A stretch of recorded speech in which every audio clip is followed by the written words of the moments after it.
Hello everyone. कल के lecture में हमने शेल मॉडल को डिटेल में डिस्कस किया था। उसमें हमने देखा था कि कैसे हम न्यूक्लियॉन को फिल कर सकते हैं शेल्स में और कैसे उनकी स्पिन पैरिटी आप बता सकते हैं, कैसे उनकी डायपोल मोमेंट बता सकते हैं, कैसे उनकी इलेक्ट्रिक क्वाड्रपोल मोमेंट आप बता सकते हैं। आज के लेक्चर में हम देखेंगे कुछ एक्सेप्शंस जिनमें जो है शेल मॉडल ने कोशिश की है उसको एक्सप्लेन करने की, बट जो प्रिडिक्टेड आपकी स्पिन वैल्यू है और जो ऑब्जर्व्ड है वो डिफरेंट है।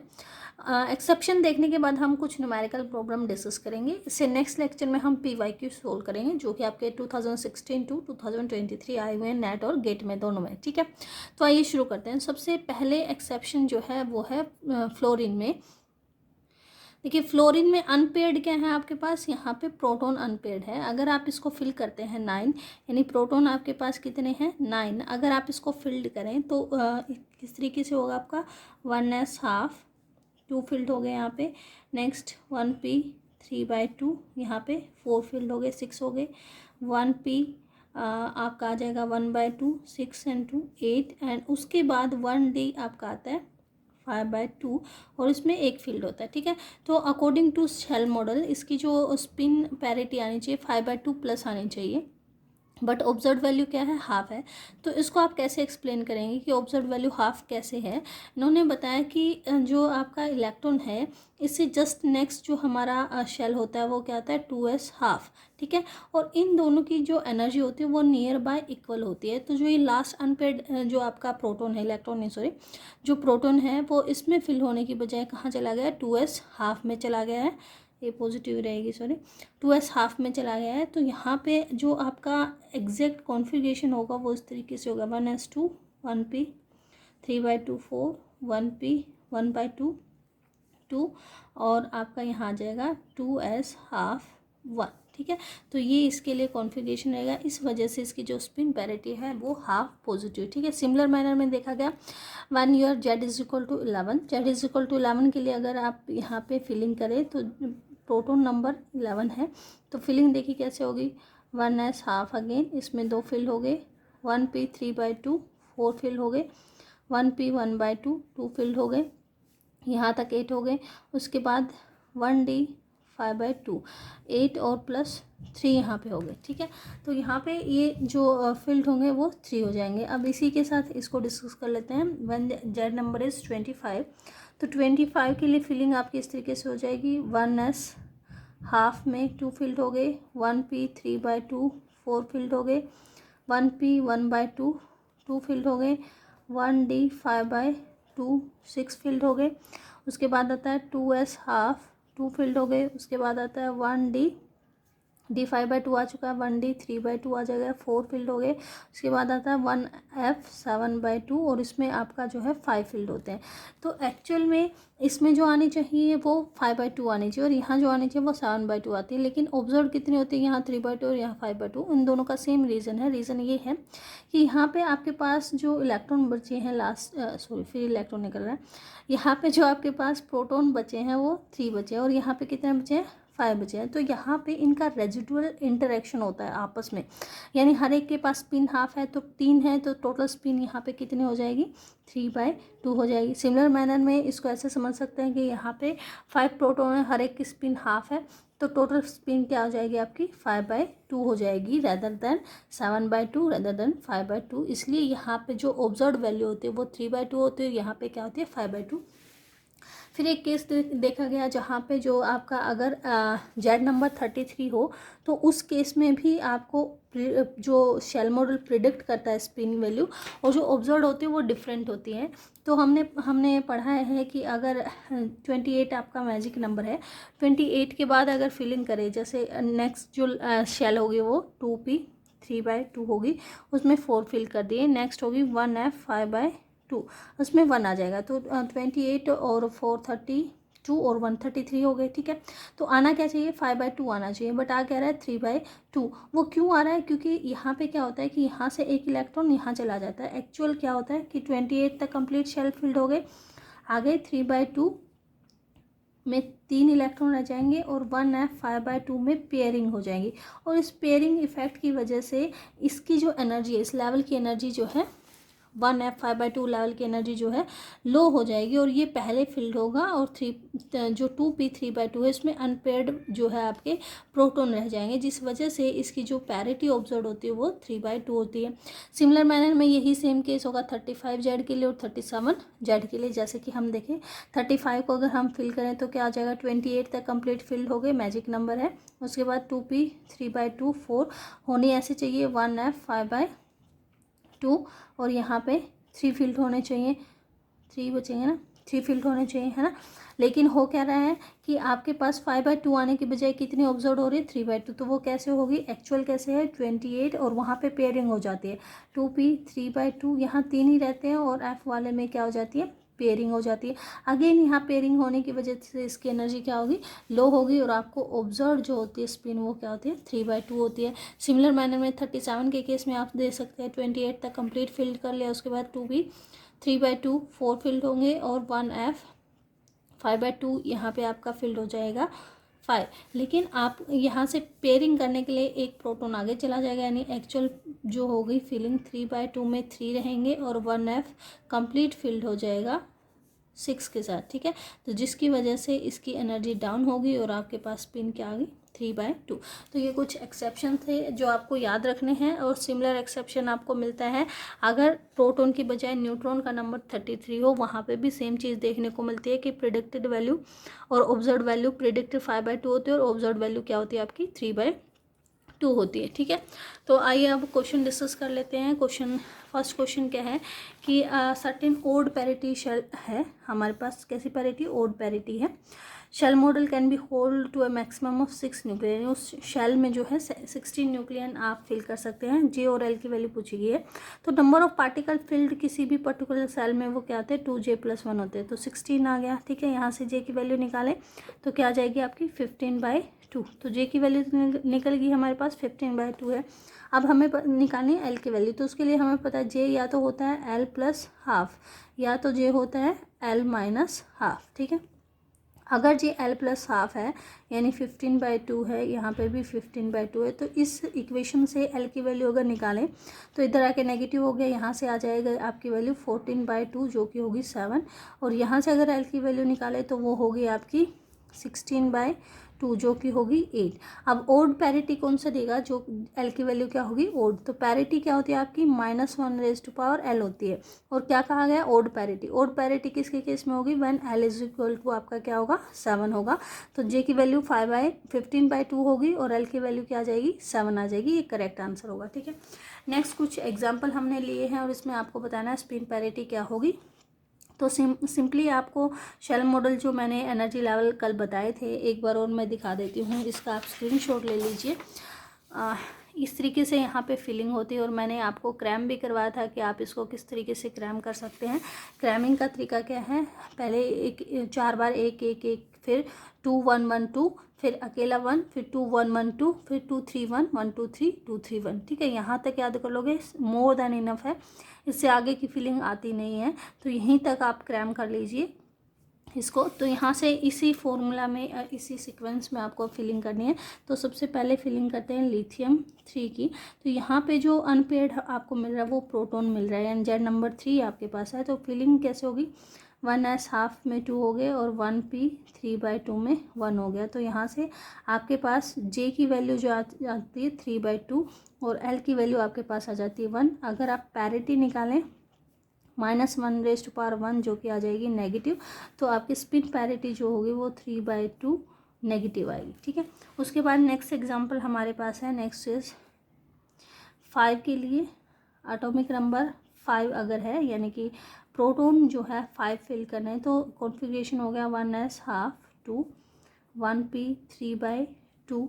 इसमें आपके 3 फिल्ड हो जाएंगे, नहीं हाँ 1p ठीक है, हाँ 1p 5 हो गए ना, ठीक है। 1p 3/2 में 3 फिल्ड हो गए। तो यहाँ पे आपका जो जे की वैल्यू है वो आ जाएगी 3/2 और एल की वैल्यू 1 आ जाएगी। अगेन आपके पास जो पैरिटी नेगेटिव ही रहेगी, तो यहाँ पे स्टेट आ जाएगी 3/2 नेगेटिव। नेक्स्ट एग्जांपल देखते हैं। नेक्स्ट है कार्बन 6 का, लेकिन ये इवन हो गया तो जो नंबर ऑफ न्यूट्रॉन है वो ओड है। नंबर ऑफ न्यूट्रॉन 15 के लिए क्या आ जाएंगे, एन की वैल्यू है 9, तो यहाँ से 9 को फिल करेंगे, वो हो जाएगा 1s½ 2, 1p 3/2 4, 6 फिल हो गए, 1p 1/2 2 8 फिल हो गए, उसके बाद 1d 5/2 आता है, तो यहाँ पे 1 हो गया। तो अनपेड इलेक्ट्रॉन यहाँ मिल रहा है, तो यहाँ से देखिए जे की वैल्यू क्या है आपकी 5/2, और क्योंकि डी है, डी के लिए L2 होता है, तो L2 के लिए जो -1⁻L करेंगे 2 आएगा तो पॉजिटिव वैल्यू आती है, तो आपकी जो स्पिन पैरिटी यानी JP जो है वो 5/2 पॉजिटिव आ जाएगी यहाँ पे। नेक्स्ट एग्जांपल में अनपेयर्ड जो है आपका प्रोटॉन है 9, और 9 की फिलिंग ये सेम अभी जो की है वैसे ही होगी, चाहे प्रोटॉन हो चाहे न्यूट्रॉन हो। 2, 1p 3/2 4, 1p 1/2 2, और यहाँ पे 1d 5/2 1, तो सेम ही रहेगी। इसकी स्पिन पैरिटी भी क्या आ जाएगी 5/2 पॉजिटिव, ठीक है। नेक्स्ट में आपको 15 फिल करने हैं, और वो क्या है, प्रोटॉन ही है, प्रोटॉन 15 फिल करने हैं। 15 के लिए कॉन्फ़िगरेशन दिए 1s2, 1p 3/2 4, 1p 1/2 2, यहाँ तक हो गया आपके 8, 1d 5/2, यहाँ पे हो जाएंगे 14, और उसके बाद आता है 2s½ यहाँ पे हो गया 1, 15 फिल हो गए। तो यहाँ से पैरिटी जो होगी एस के लिए, एल की वैल्यू 0, तो JP जो आ जाएगा आपका, जे की वैल्यू 1/2, और L 0 है तो इवन पैरिटी आपकी वहाँ पे होगी। नेक्स्ट एग्जांपल देखते हैं। नेक्स्ट इज कार्बन 6, यहाँ पे दोनों इवन न्यूक्लियाई का केस आ गया, दोनों ही क्या है, इवन है, तो इवन के केस में पैरिटी क्या होती है 0+, ठीक है। तो इसकी पैरिटी क्या हो जाएगी, स्पिन पैरिटी 0+। नेक्स्ट क्वेश्चन देखते हैं। नेक्स्ट क्वेश्चन में दे रखा है कि अगर गिवन कुछ न्यूक्लियाइड है, उनकी वैल्यू दे रखी है, उनकी स्पिन पैरिटी दे रखी है, आपको बोला गया कि एक्सपेरिमेंटली जो हमने डायपोल मोमेंट मेज़र किया वो ये आया है, आपने बताना है शेल मॉडल से इनका डायपोल मोमेंट कितना आता है। तो देखिए यहाँ पे उन्होंने ऑलरेडी दे रखा है, तो आपको कॉन्फ़िगरेशन में लिखने की ज़रूरत नहीं है, जस्ट निकालिए कि यहाँ पे L+J आ रहा है, J जो है L+½ आ रहा है या L-½ आ रहा है, और वो तरीका आपका सिंपल है। फर्स्ट में यहाँ पे क्या ओड नंबर क्या है, ओड जो है यहाँ पे न्यूट्रॉन है, ठीक है। न्यूट्रॉन के लिए आप देखेंगे तो न्यूट्रॉन के लिए आपकी J की वैल्यू देखनी है। J क्या होता है, L+½ होता है जो कि गिवन है 1/2, या तो J क्या होता है, L-½ होता है। गिवन क्या है यहाँ पे 1/2 गिवन है, ठीक है। आपको देखना है कि ऐसी L की वैल्यू आई जिसके लिए ओड पैरिटी आए, तो यहाँ से अगर आप L को कैलकुलेट करते हैं तो यहाँ से L की वैल्यू आपकी क्या आ जाती है, इधर आके ये 0 होगा, तो यहाँ से तो कैसी आएगी, इवन पैरिटी आएगी, ये नहीं हो सकता। यहाँ से देखें तो L की वैल्यू क्या आती है आपकी 1, यानी कि पैरिटी कैसी आती है, ओड पैरिटी आती है। तो J की जो पॉसिबल वैल्यू है वो क्या पॉसिबल वैल्यू है, J = L-½ और न्यूट्रॉन के केस में अगर J L-½ है तो जो आपका मैग्नेटिक मोमेंट होता है, मैग्नेटिक डायपोल मोमेंट होता है, वो इक्वल टू होता है 1.91 J/J+1 के, ठीक है। In term of nuclear magnetic Bohr magneton के टर्म में, तो ये आ जाएगा आपका 1.91। J की वैल्यू हमारे पास यहाँ गिवन है, हाफ है, into half divided by half plus 1 हो गई 3/2, तो ये आ गया 1.91/3 विच इज़ इक्वल टू आपका, this term is nearly equal to 0.636, ठीक है। और आपकी जो एक्सपेरिमेंटल यहाँ लिख देते हैं, आपकी जो प्रोडिक्टेड वैल्यू होंगी वो क्या आएंगी, यहाँ पे 0.636 आएगी, ठीक है। नेक्स्ट केस डिस्कस करते हैं। नेक्स्ट केस में जो ओड वैल्यू है वो न्यूट्रॉन की है, तो ओड देख लीजिए, ओड यहाँ पे क्या है, न्यूट्रॉन ही है।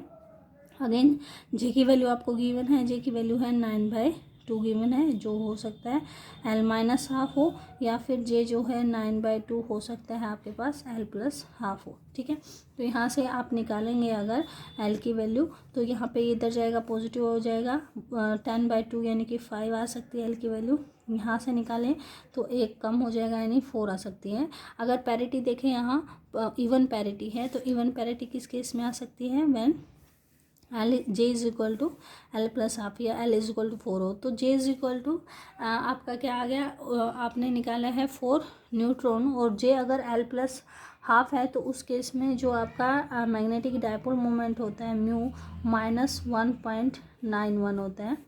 तो यहाँ पे आप डायरेक्ट लिख सकते हैं this value is -1.91 predicted value. ठीक है, नेक्स्ट केस में देखते हैं। नेक्स्ट में भी ओड जो है आपके ओड जो वैल्यू है वो न्यूट्रॉन ही है। तो यहाँ पे फिर से जे की वैल्यू चेक करते हैं। जे की वैल्यू 5/2 गिवन है, इससे एल निकालते हैं। एल प्लस हाफ हो सकता है या फिर 5/2 equal to L minus half. तो यहाँ से एल की वैल्यू अगर कैलकुलेट करेंगे इधर जाएगा तो आपका 4 यानी 2 आ सकती है। यहाँ से एल की वैल्यू कैलकुलेट अगर करें तो 6 3 आ सकती है। और यहाँ पे इवन पैरिटी तो इसके लिए सेटिस्फाई करेगा। जो आपकी जे की वैल्यू है वो क्या होगी, एल प्लस हाफ। अगेन अगर J is equal to L plus half होता है और न्यूट्रॉन के केस में आप देखते हैं तो यहाँ पे जो आपका डायपोल मोमेंट आता है वो -1.91 आता है। ठीक है, तो नेक्स्ट केस में भी ये वैल्यू -1.91 आ जाएगी। ठीक है, नेक्स्ट केस में जो आपका ओड है वो प्रोटॉन है, तो ओड प्रोटॉन को फिल करते हैं। यहाँ पे जे की वैल्यू देखिए, जे की वैल्यू गिवन है 7/2 इक्वल टू हो सकता है एल माइनस हाफ हो, जे इक्वल टू हो 7/2 हो सकता है, एल प्लस हाफ हो। यहाँ से एल की वैल्यू अगर निकालेंगे तो 4 निकलती है, यहाँ से एल की वैल्यू निकालेंगे तो 3 निकलती है। पैरिटी जो गिवन है ओड गिवन है, तो आपकी जो जे की वैल्यू होगी वो आपकी होगी एल प्लस हाफ, इसी के लिए सेटिस्फाई करेगा। और प्रोटॉन आपने अगर फिल किए हैं और जे इज इक्वल टू आपका एल प्लस हाफ है, तो जो आपका मैग्नेटिक डायपोल मोमेंट होता है वो होता है जे प्लस 2.29। जे की वैल्यू पुट कर दीजिए। जे कितना है आपका 7/2 प्लस 2.29, 7/2 इज 3.5 प्लस 2.29, तो ये टर्म आ जाएगी 5.79। ठीक है, तो म्यू की वैल्यू आ जाएगी 5.79। ओके, नेक्स्ट में देखते हैं। नेक्स्ट में अनपेयर्ड प्रोटॉन ही है आपके, तो ओड जो है यहाँ पे फील्ड जो होंगे वो प्रोटॉन होंगे।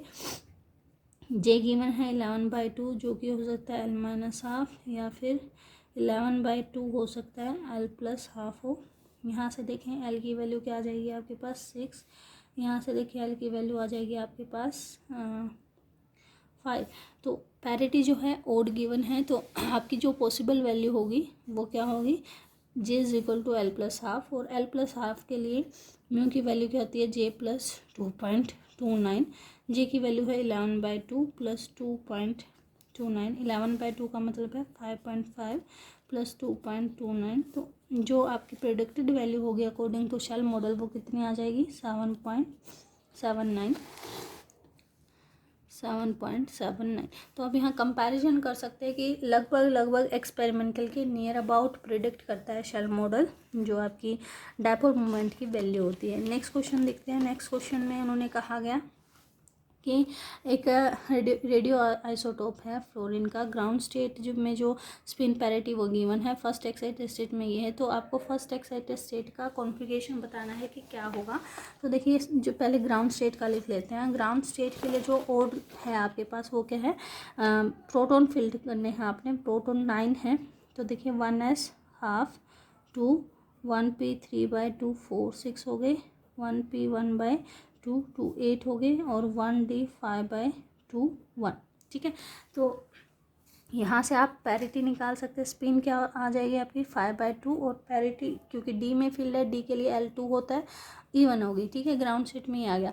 अब फर्स्ट एक्साइटेड स्टेट में स्पिन पैरिटी 1/2 दे रखी है और E1 ओड दे रखी है नेगेटिव। तो पॉसिबिलिटी क्या है, पॉसिबिलिटी है कि यहाँ से 1s हाफ 2, 1p 3/2 4। इसे नेक्स्ट जो स्टेट है वो 2s हाफ है, कि मान लो हम ये सोचें कि जो ये वाला इलेक्ट्रॉन है इसमें ना फिल होकर 2s में हाफ में फिल हो, लेकिन उस केस में s क्या है, l की वैल्यू 0, तो जो आपकी पैरिटी वो इवन आ जाएगी। वो पॉसिबिलिटी नहीं हो सकती। तो क्या पॉसिबल हो सकता है कि 1p 1/2 रहा, इसमें एक ही फिल रहा, लेकिन 1d 5/2 में क्या होगी, पेयरिंग होगी। तो यहाँ पे पेयरिंग होने की वजह से इसकी एनर्जी क्या हो जाएगी, लो हो जाएगी और ये एक्साइटेड स्टेट बन जाएगी। तो यहाँ पे पैरिटी जो होगी वो 1/2 नेगेटिव आ जाएगी क्योंकि p के लिए l की वैल्यू 1 है। तो पॉसिबल कॉन्फ़िगरेशन जो होगा आपका इस तरीके से लिखा जा सकता है। नेक्स्ट क्वेश्चन में आपको कैलकुलेट करना है spin and parity and magnetic dipole moment for Z41 and Z16 के लिए। तो यहाँ देखिए फॉर Z इक्वल टू 41 जो कॉन्फ़िगरेशन होगा वो क्या होगा, 1s½ 2 1p3/2 4 1p1/2 2 1d5/2 6। या तो आप इसको जो है ऐसे भी कर सकते थे कि 28 तक तो कंप्लीट फिल्ड हो गया, उसके आगे कैसे फिल करें वहाँ से भी कर सकते थे आप। अगर पूरा लिखना है तो आप पूरा भी लिख सकते हैं। उसके बाद आएगा आपका 2s½ 2 फिल्ड हो गए, 1d 3/2 4 फिल्ड हो गए। उसके बाद आता है 2 1 1f 7/2, यहाँ पे 8 फील्ड हो जाएंगे। फिर 2 आता है, 2 में एस आ लिया, अब आएगा पी। यहाँ तक जो कॉन्फ़िगरेशन बनता है यहाँ तक फिलिंग हो जाती है 28, कंप्लीट सेल आपकी बन जाती है। उसके बाद आता है आपका 2p½ और यहाँ पे जो फिलिंग होती है 2p 3/2 पहले आएगा ना, क्योंकि 2s½ आया है, 2p की टर्म तो पहली बार आई है, तो 2p 3/2 में 4 फिलिंग हो गई। उसके बाद हो गया 1f 28 और 4 हो गए 32, आपको 41 तक लेके जाना है। उसके बाद आपका जो आता है 1f 5/2, यहाँ पे 6 फिल हो गए तो 38 हो गए यहाँ तक। उसके बाद 1f के बाद आएगा आपका 2p 1/2, यहाँ पे 2 फिल हो गए तो कितने हो गए 38 + 2 40, और नेक्स्ट स्टेट में अनपेड इलेक्ट्रॉन आ जाएगा विच इज़ 1g 9/2 1। ठीक है, तो यहाँ पे जो आपकी स्पिन पैरिटी आई है JP, अगर आप निकालें G के लिए L की वैल्यू 4 होती है तो ये टर्म आ गई 9/2 प्लस L की वैल्यू अगर देखें 4 है और J जो होगा वो क्या होगा 4 +½ होगा, J इज़ L +½ के इक्वल होगा। और अगर प्रोटॉन के केस में J L +½ होता है, आपने प्रोटॉन को फिल किया है, जो आपका डायपोल मोमेंट होता है मैग्नेटिक डायपोल मोमेंट वो होता है 2.29 + J के इक्वल।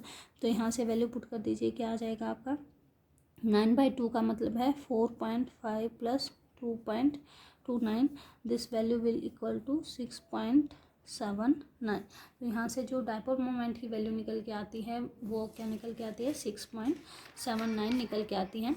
नेक्स्ट केस में देखें, नेक्स्ट केस आपका क्या हो जाएगा, नेक्स्ट केस है आपका S16 और 33। तो यहाँ देखें आपने जो फिल करना है वो न्यूट्रॉन को करना है।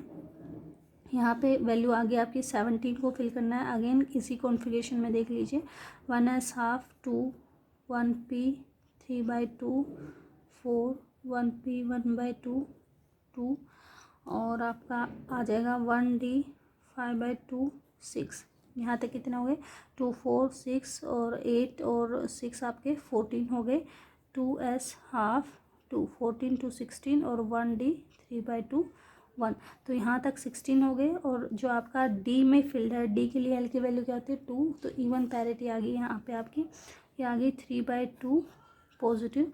और अगर J की वैल्यू देखें 3/2 है, L की वैल्यू देखें तो 2 है, और J की वैल्यू L के साथ कंपेयर करें तो J इज इक्वल टू क्या होगा L - 2 - 1/2। ठीक है, तो यहाँ पे जो आपकी J की वैल्यू आई है वो क्या आई है L माइनस, क्योंकि यहाँ 2 पुट करेंगे तो 2 - 1/2 करेंगे तो क्या आ जाएगा आपका 3/2 टर्म आ जाएगी। इसके लिए जो डायपोल मोमेंट होता है आपका म्यू इज इक्वल टू किसके इक्वल होता है 1.91, क्योंकि आपने क्या फिल किया न्यूट्रॉन को फिल किया 1.91 J ओवर J + 1 के इक्वल होता है। तो 1.91 J की वैल्यू आपकी कितनी आई है 3/2 डिवाइडेड बाय 5/2, तो ये टर्म आ गई 1.91 × 3/5।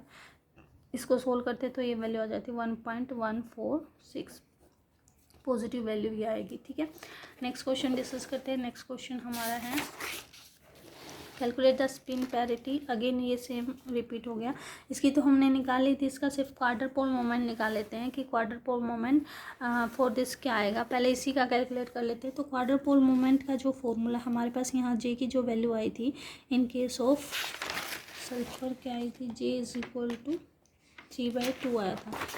J जो हमारे पास क्या आया था 3/2 आया था। ठीक है, हम केस डिस्कस कर रहे हैं S16 33 के लिए।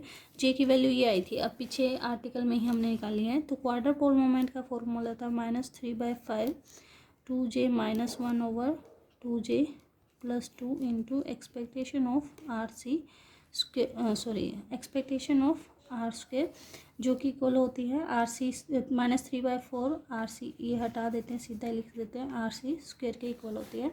और आर सी की वैल्यू होती है R naught A raise to power 1/3, या फिर इसको आप लिख सकते हैं 1.2 into A raise to power 1/3।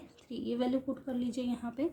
तो क्वाड्रेंट पोल मोमेंट क्या आ जाएगा, -3/5 इंटू 2j करेंगे तो 3 - 1/3 + 2, और यहाँ आ जाएगा 1/2 का स्क्वायर, और ए की वैल्यू है 33 रेज टू पावर 2/3।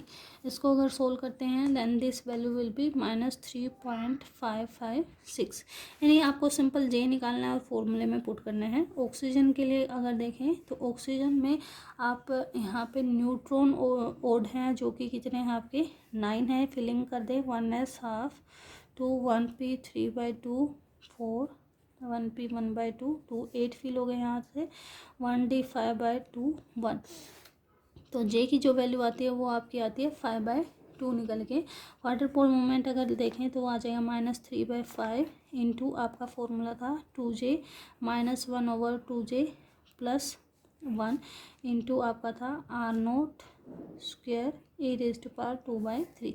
तो ये आ गया -3/2 इंटू 2j करेंगे तो 5 आ गया, 5 - 1/5 + 2 इंटू 1.2 का स्क्वायर, ए की वैल्यू है 17 रेज टू पावर 2/3। इसको अगर आप सोल्व करते हैं then this value will be equal to -3.264। ठीक है, तो क्वाड्रेंट पोल मोमेंट यहाँ पे कितनी आएगी, -3.264। तो इस तरीके से ये कुछ न्यूमेरिकल प्रॉब्लम थी। कल के लेक्चर में हम PYQ डिस्कस करेंगे, जो कि 2016 से 2023 तक पूछे गए हैं शेल मॉडल से।